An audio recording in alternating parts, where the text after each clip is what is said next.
in this video series, I really wanted the queen to be the main character, to be in the spotlight. But also the hero in a movie needs some helpers. And therefore, this chapter will be dedicated to the interaction and cooperation between the queen and the knight and the bishop and the rook. So in the first several examples, we will have a look on the soulmates, which is like queen and the knight, this duet, which is just working so well in many positions. And then we will have a look at how the power of the queen can be enhanced by a bishop or by a rook, or even two rooks in some kind of batteries. Let's start with an example which is not a middle game example, so I've made an exception, but it's a lovely example, so please forgive me for that. It's a lovely exception how the knight and the queen can cooperate together and how dangerous they actually are. So let us have a look at the game.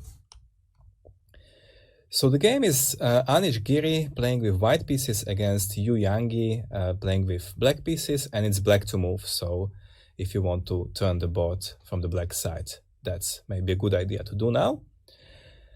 And in this position, black is a pawn up, and he also has this very strong c3 pawn.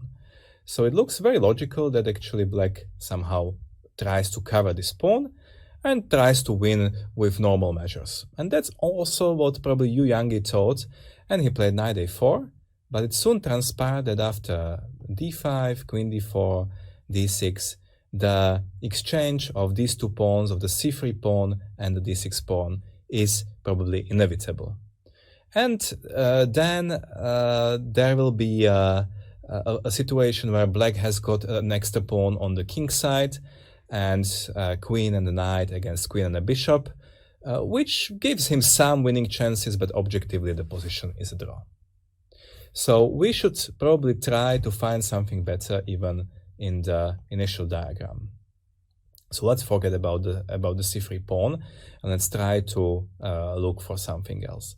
Because the problem with the knight a4 move is that actually when you play knight a4, you are turning your queen into a defensive piece. The queen is bound to defend the c3 pawn, and we already know very well that the queen hates that. So could we try to use the queen somehow actively instead? Please pause the video and try to find out how we might actually use the queen somewhat better than Yangyi was able to do. Well, the important thing to know about the soulmates, queen and the knight, is not only that they are helping each other because they are providing each other a kind of a movement and square control the other piece doesn't have. So the local knight is happy to have this long distance traveler, the queen, with himself, and the queen is happy that the knight is actually, controlling the squares, which it cannot.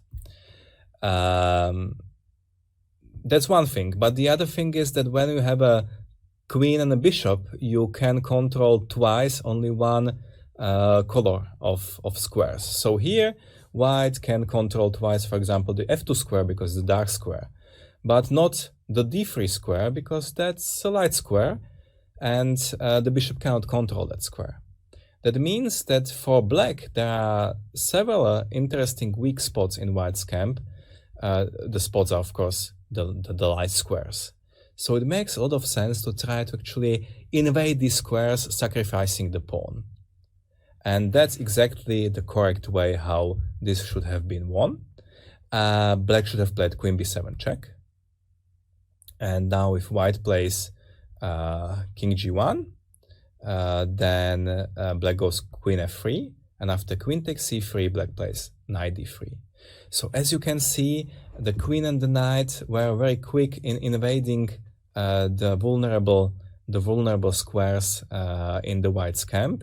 And okay, now the material is equal, but it doesn't really matter at the moment because simply there is a there is a huge threat that white will lose something really important. For example, that the king will get mated, or the white will lose the e1 bishop. So yeah, now white has to be very, very careful, and I think the best move is something like queen d2, and after knight f4, a d5, and now of course we don't want to take this one, because then we are in the same situation as it was in the game, 3 against 2 on the same flank, but we want rather to take on h3, and then on g4, and after d6 we have a lovely move, knight g1. As you can see, we are in time to kill the white king before this pawn actually is able to queen. So as you can see, the ability of the knight and the queen to actually use both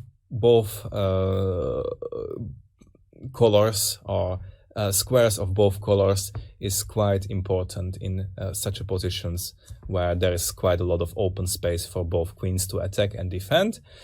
Queen and knight is a more effective combination, because you can use both colors of squares.